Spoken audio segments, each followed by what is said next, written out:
안녕하세요. 금요사건 파일 디바제식합니다.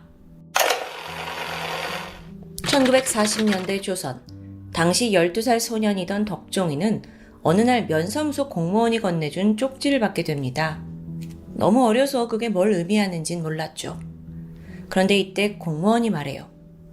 얘야, 여기서 고생하지 말고 일본 공장에 가면 편하게 일하고 또 돈도 많이 벌 수 있어. 식민지 지배 당시 친일파가 아니고선 그 누구도 밥 한 끼 제대로 먹지 못했습니다. 덕종이네 또한 마찬가지였고요. 그래서 아이는 일본에 가서 돈도 벌고 또 그걸로 가족에게 보탬이 될 수 있다라는 생각에 설레어 했는데요. 얼마 후 마을에서 모인 사람은 총 30여 명. 그중엔 덕종이 또래의 아이들도 있었습니다. 이후 소녀는 부산에서 배를 타고 일본으로 건너갔고 그렇게 덕종이가 도착한 곳은 탄광이었습니다. 여러분, 여기서 잠깐 유네스코 세계유산에 대해서 얘기하고자 합니다. 인류의 소중한 문화와 자연유산을 보호하기 위해 국제적으로 지정된 지구의 보물과도 같은 곳이죠. 그런데 지난 7월 뉴스가 하나 전해졌습니다. 일본의 사도광산이 유네스코 세계유산에 지정되었다는 소식. 어떤 분들께는 사도광산이란 명칭이 낯설 수도 있습니다. 하지만 오늘 스토리를 통해 사도광산이 얼마나 뼈아픈 우리의 역사를 품고 있는지 꼭 알려드리고 싶습니다. 일본 중서부 니카타현 항구에서 배를 타고 2시간 반 달려가면 나오는 사도섬. 여기는 1600년대에 금맥이 발견됐습니다. 그리고 나서 1900년대 후반까지 아주 활발하게 금강산업이 이뤄지던 곳이죠. 이 사도섬의 상징과도 같은 V자형 봉우리 또한 광산을 개발하는 과정에서 다이너마이트를 폭파시키잖아요. 그러면서 생긴 독특한 형태입니다. 일본은요, 이 사도광산에서 지난 400여 년간 이뤄진 수공업으로 진행한 채굴 역사를 매우 자랑스럽게 여깁니다. 이걸 기반으로 세계유산에도 등재한 거고요. 하지만 과연 그게 오로지 자국민들 손으로 이뤄낸 자랑스러운 일본의 산업이자 역사일까요? 이곳은 납치, 감금, 폭행까지 차마 눈뜨고 볼 수 없는 전쟁 범죄의 배경이 된 곳입니다. 때는 1930년대. 당시 일본은요, 중국을 상대로 전쟁을 벌이고 있었습니다. 전쟁에서 이기기 위해서는 그야말로 국가의 모든 자원과 인력 다 쏟아부어야겠죠. 그러기 위해서는 전보다 더 많은 자원이 필요했고 그건 광산도 마찬가지였습니다. 근데 노동자의 수는 턱없이 모자라요. 건장한 남성들은 이미 전쟁터로 다 나갔으니까요. 이때 일본이 떠올린 방법이 바로 강제징용입니다. 1938년 일본은 국가총동원법을 제정합니다. 일본을 위해 식민지의 모든 자원을 마음대로 쓸 수 있게 하는 법이었어요. 여기엔 인적 자원도 포함되어 있고요. 처음에는 전쟁이 발생했을 때에 한해서다 라고 명시를 했는데 말이 계속 바뀌더니 나중에는 아예 이 징용 자체가 의무가 되어버립니다. 그럼 이 제도에 가장 큰 피해를 입는 사람은 누굴까요? 네, 당시 일본의 식민 지배에 있던 조선인들입니다. 일본은 발빠르게 움직였어요. 우선 조선에 있는 각 지역 직업 소개소를 국영으로 전환을 했고 거기에서 일본에 가서 일을 하시면 큰 돈을 벌 수 있습니다 라고 좋은 조건을 제시하며 사람들을 꼬드겼죠. 근데 이걸론 부족했습니다. 그러자 아예 지역 단위로 동원 인원을 할당해요. 무슨 말이냐면 각 지역마다 반드시 몇 명의 사람들을 끌고 오라 라는 명령을 내린 겁니다. 여기엔 경찰까지 합세했어요. 경찰이 징용장을 들고서 농촌으로 어촌으로 그야말로 인간 사냥에 나섰습니다. 그렇게 눈앞에서 내 가족, 내 친구가 경찰에 잡혀가는 모습이 펼쳐집니다. 근데 이때 만약 일본 경찰의 명령에 응하지 않으면요? 폭행은 물론이고 보복성으로 가족들한테 나오던 식료품 배급이 끊깁니다. 또 이들이 징용 기피자다라고 분류가 되면서 형무소에 수감되고 고문을 당하고 끔찍하죠. 게다가 이 대상에는요, 성인 남성뿐만 아니라 여성, 심지어 어린아이까지 포함되어 있었습니다. 그렇게 강제적으로 동원된 이들은 일본에서 크게 세 가지로 분류됐습니다. 먼저 광산이나 노동에 투입되는 노무동원, 그리고 전쟁에 투입되는 병력동원, 마지막으로 우리가 너무 잘 알고 있는 위안부 성동원까지. 근데 현재 일본은요, 이에 대한 공식 기록을 모두 불태우고 빼돌려 없애버렸습니다. 따라서 정확한 피해 규모를 알 수 없어요. 그나마 한국 정부가 추산하는 강제동원 피해자 숫자는 적어도 200만 명 정도입니다. 가장 최소한으로요. 그 당시 조선인 인구가 2,600만 명이었으니까 계산해보면 13명 중에 1명꼴로 강제 동원이 된 셈입니다. 두 집 걸러 한 집에서 가족 누군가가 끌려갔다는 이야기죠. 자, 그렇게 끌려간 이들은 그럼 어떤 생활을 했을까요? 오늘은 그 중에서도 광산으로 투입된 그 노무동원에 대한 이야기를 하고자 합니다. 그 끔찍한 기억은 강제징용 피해자들의 기록을 통해 고스란히 남아 있습니다. 12살의 소년 덕종이가 그 공무원에게서 받은 쪽지는 징용장이었습니다. 아이한테 일본 공장에 가서 일하면 편하게 살고 돈도 많이 번다 했었죠. 그래서 다양한 나이대의 마을 청년들 30여 명이 집결을 했고요. 배를 타고 일본에 있는 탄광으로 끌려갑니다. 그날부터 덕종이는 다른 2명의 조선인 소년들과 함께 무거운 광석을 옮기는 일을 했어요. 이게 겨우 12살 된 아이에게는 굉장히 가혹한 삶이었죠. 종종 이 힘든 노역을 견디다 못해서 탈출하는 사람들도 있었습니다. 하지만 그들은 대부분 붙잡혀왔고 죽도록 매맞는 모습을 모두가 눈앞에서 고스란히 목격해요. 그 겁에 질린 소녀는 차마 탈출? 꿈꿀 수조차 없었습니다. 광산 노동의 일과를 좀 살펴보면 새벽 6시에 시작해서 저녁 8시까지 이어집니다. 하루 적게는 10시간, 많게는 16시간까지도 그 땅속 깊은 지하에서 계속 석탄을 캐야 되는 겁니다. 게다가 하루에 채워야 할 작업 할당량이 있었는데요. 이걸 지키지 못할 경우 연속으로 너는 오늘 쉬지 못해 30시간 내리 일하는 사람들도 있었어요. 어둡고 숨막히는 탄광에서 정말 처참하게 그지없는 환경이었죠.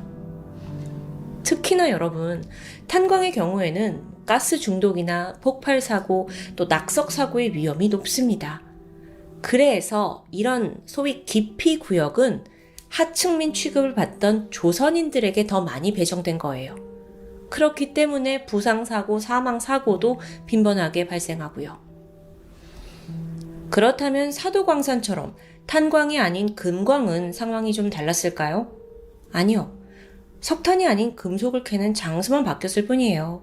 끊임없는 강제노동은 변함이 없었죠.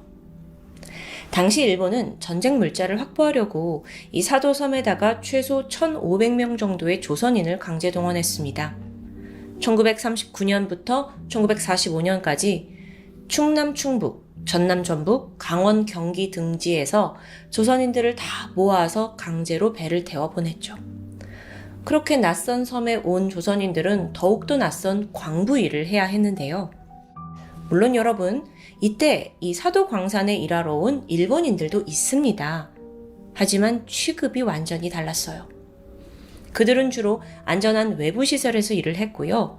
또 더 낮은 계급으로 분류되는 조선인들은 암석을 막뚫어야 하는 위험한 갱내 작업에 투입되었죠. 심지어 광산으로 가는 출근길 자체도 험난했습니다. 징용자들은 매일 1시간 30분씩 산길을 등반해서 작업장에 갑니다. 이게 그나마 여름은 괜찮아요. 눈이 무릎까지 쌓이는 겨울이 되면 출근길은 지옥이었습니다. 또 지하 광석 채굴 현장에서 매일 낙반 사고가 벌어집니다. 많은 사람들이 폐에 먼지가 쌓이는 진폐증에 걸렸고요. 그럼 치료는 해주냐? 그럴 리가요. 조선인들은 아까도 말했지만 식민지에서 데려온 하층민일 뿐이에요. 근데 뭘 치료까지 해주겠어요. 병에 걸린 조선인들은 대부분 사망했습니다. 우리의 사람들이 얼마나 억울하고 허망하게 죽어야 했냐면요. 심지어 채굴 과정에서 폭파한다! 하고 일본말로 말할 거 아니에요. 이 단어를 알아듣지 못하고 근처에 있다가 죽는 일도 비일비재했다고 합니다. 자, 또 힘이 약하고 일을 잘 못하는 사람들은 어땠을까요? 너 이 새끼 왜 일 안 하냐? 이러면서 마구잡이로 폭행했고요. 밥은 제대로 주냐고요? 그럴 리 없죠. 식사 부지락이 그지없습니다. 생존자들에 따르면 이 사도 금광의 경우 하루 2번 도시락을 배급했다고 합니다. 근데 그 양이 터무니없이 적었어요. 그걸 어디서 잘 보여주냐면 거기 있던 대부분의 사람들이 대변을 일주일에 1번 정도밖에 보지 못했대요. 그만큼 들어가는 음식량이 적었던 거죠. 근데 그나마도 혹여나 몸이 다치거나 병이 들면 일을 못한다 라는 이유로 음식 배급을 끊어버립니다. 그대로 조선인들이 굶어 죽도록 방치한 겁니다. 사람의 존엄성? 전혀 없었고요. 인간이 아닌 말 그대로 노예로 본 거죠. 실제로 당시 사도금광 관리자가 작성해둔 일지를 보면 조선 사람들을 어떻게 생각했는지 고스란히 드러납니다. 상상 이상으로 낮은 지능, 반도인 특유의 교활성, 조선인은 고삐를 느슨하게 관리해선 안 된다. 아니 우리가 말이나 소도 아니고 이게 뭐냐고요. 조선인에 대한 모욕과 차별이 정말 숨쉬듯 당연하게 벌어진 겁니다. 충남 논산에 사는 82살의 김광선 씨는 사도섬에서 태어났습니다. 그의 부친인 고 김종원 씨가 1940년 사도광산에 강제징용되었는데요. 아내를 포함해서 가족 전체가 이 사도섬 가족 기숙사에 살게 되면서 여기서 태어나신 거예요. 근데 어떻게 온 가족이 함께 살 수 있었냐? 노동자를 생각한 일본의 배려였느냐? 아닙니다. 더 정확히는 조선인이 여기에 가족까지 함께 있으면 쉽게 도망치지 못해요. 그래서 되도록 가족과 함께 사는 것을 권장했다고 하는데요. 악질이죠. 상황이 이렇다 보니 학대와 차별을 견디다 못해 도주한 이들도 있습니다. 그런 조선인들은 즉각 범죄자 신분으로 전락해요. 지명수배 문서에 도주한 사람들의 일본신 이름과 본적, 인상착의가 세세히 기록되어 있습니다. 게다가 그 사도섬의 경우에는요, 말 그대로 폐쇄된 섬입니다. 그러니까 도망쳐봤자 어디로 갈 수 있겠어요. 다시 끌려와서 죽지 않을 만큼 맞거나 감금당한 채 굶어 죽는 처벌을 받았습니다. 사도섬은 그야말로 절대 달아날 수 없는 생지옥이었어요. 그런데 그런 곳이 유네스코 세계유산으로 등재된다고요? 그럼요. 강제 동원된 노동자들에게 보상이 이루어졌을까요? 극한의 노동 환경을 버티고 생존한 사람들. 그 와중에 조선인들이 받은 급여는요, 일본인들이 받은 급여의 절반밖에 안 됐습니다. 심지어 현금을 주면 도망칠 수도 있으니까 강제 저축이라는 명목으로 적립해뒀다고 해요. 근데 그게 2024년 현재까지도 제대로 정산되지 않았죠. 일부에게는 내가 이 돈을 조선에 있는 가족들에게 붙여줄 거다 라고 했지만 모두 거짓이었습니다. 임금을 받는 건 고사하고 식민지 지배하에 이 조선 사람들은 그냥 살아있다 라는 것만으로도 다행으로 여기면서 매일을 견뎠습니다. 자, 근데 그러던 중 꿈에 그리던 소식이 들려옵니다. 1945년 드디어 우리가 광복을 맞이한 거예요. 사도광산에서 살아남은 조선인들은 환호했습니다. 그리고 하루라도 빨리 이 지옥에서 벗어나 고향으로 돌아가고자 했어요. 하지만 일본 정부의 태도는 냉담합니다. 데려올 때는 계획적으로 배를 태워서 데려왔지만 집에 돌아가는 귀환은 너네 알아서 하라는 거예요. 게다가 일본에는 당시에 너무나 많은 조선인들이 끌려와 있어서 배를 띄운다 해도 이걸 한꺼번에 수용하긴 어려운 상황이었고요. 그래서 조선인들이 자력으로 민간 소형 선박을 구해서 귀국을 시도하기도 했는데요. 소형 선박이잖아요. 그러니까 각종 사고에 취약하죠. 여러분 기억하실런지 모르겠지만 과거 토요미스테리에서 우키시마호 침몰 사건을 다룬 적이 있습니다. 일본에 징용됐던 조선인들이 광복을 맞이해서 너무 벅찬 마음으로 고향으로 돌아가는 배에 오르게 되는데 그러다 고국을 코앞에 두고 배가 침몰하게 되면서 많은 이들이 목숨을 잃게 된 너무도 안타까운 사건입니다. 근데 심지어 이 배는 의문의 폭발로 침몰했어요. 그토록 간절히 바랬던 고향으로의 귀환, 그게 끝내 좌절된 이들의 한을 우리가 어떻게 헤아릴 수 있을까요? 그나마 운이 좋아 살아 돌아와도 강제징용에서 워낙 고되게 일을 했잖아요. 또 거기에 후유증도 있고요. 결국 이들은 가족 앞에서 피를 토하며 죽어갔습니다. 실제 피해자 가족의 인터뷰에서도 그 아픈 현실이 고스란히 드러나 있는데, 강제징용에서 일본에서 살아 돌아온 아버지가 항상 배를 잡고 병석에 누워 계셨대요. 결국 아버지는 45의 젊은 나이에 위장병으로 사망했습니다. 우리 조상들의 이런 피 맺힌 한이 서려 있는 장소 중 하나가 바로 사도광산입니다. 과연 이곳이 인류의 소중한 유산이 될 수 있을까요? 여러분, 물론 유네스코 세계유산 중에는 나치 독일이 세운 강제 수용소 아우슈비츠도 포함되어 있습니다. 하지만 이건 어디까지나 전쟁에 대한 뼈아픈 과거를 되새기기 위함이었어요. 근데 사도광산은 달라요. 일본의 그 전통적인 채굴 기술을 기리는 장소로 포장된 거죠. 물론 우리나라는 사도광산이 세계유산으로 등재된다? 그간 강력히 반발해 왔습니다. 근데 여기서 일본은 강제징용의 역사는 쏙 빼놓고 그 이전부터 우리는 400여 년간 여기서 이런 특별한 방법으로 채굴을 한 거 아니냐 라면서 논란을 피한 거예요. 그 시기만 한정하면서. 그럼에도 반발이 있었죠. 이때 일본이 한 가지 약속을 내걸게 되는데요. 조선인 동원의 역사를 드러내는 전시실을 마련하겠다는 겁니다. 이 유산 등재 관련해서 위원국에는 우리나라도 포함이 되어 있었어요. 그래서 우리나라가 그 조건을 받아들였고 그렇게 끝끝내 사도광산은 유네스코 세계유산으로 등재되었죠. 자, 그럼 약속은 지켜졌을까요? 결과적으로 절반은 그렇고 절반은 아닙니다. 일단 이 전시실이 사도광산에서 2km 정도 떨어진 아이카와 향토 박물관 내에 위치합니다. 총 5군데의 전시 공간이 있는데 그중 1개의 전시실, 그것도 아주 일부의 조선인 노동자 내용이 언급되어 있습니다. 그마저도 가장 중요한 강제 동원이란 말은 빠져있죠. 뭐라고 되어 있냐면 한반도 출신자를 포함한 광산 노동자의 생활. 일본이 자신들의 강제성을 인정하고 반성하는 내용은 눈꼽만큼도 찾아볼 수 없습니다. 일본은 여전히 사도광산의 조선 노동자들이 강제로 동원되었다라는 사실을 인정하지 않고 있어요. 니들이 원해서 온 거래요. 그렇게 진실을 가릴 수 있을까요?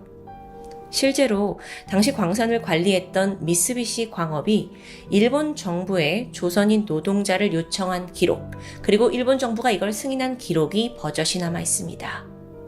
그럼에도 사죄와 인정은커녕 역사 지우기와 왜곡을 하는 꼴이 참담할 뿐입니다.